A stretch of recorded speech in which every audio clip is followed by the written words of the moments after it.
sir, masarap. Sarap siya. Yung pressure affordable, pero yung lasa, sobra.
Yung buttered garlic yung nagustuhan ko. Masarap sir, masarap.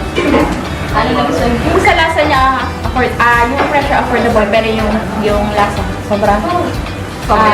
Bali yung cordon bleu, sobrang the best yun kasi yung lalo yung pinartiran nga siya ng garlic mayo. And kasi nowadays, diba, na-underestimate na yung ino-offer ng mga ibang kainan nang wala namang cordon bleu. So itong chixitfoodhubph, parang binigyan niya tayo ng panibagong offer na kasama yung cordon bleu. Kasi katulad ko, may din nga ako sa chicken. Ako sa chicken, so kaya patok na patok sa akin yung cordon. Yung ang catchy ng establishment, saka sobrang linis. Saka maayos yung mga nagluluto. The best siya. Yung honey base, masarap. Tapos yung spicy, sakto lang sa sana kasi favorite ko yung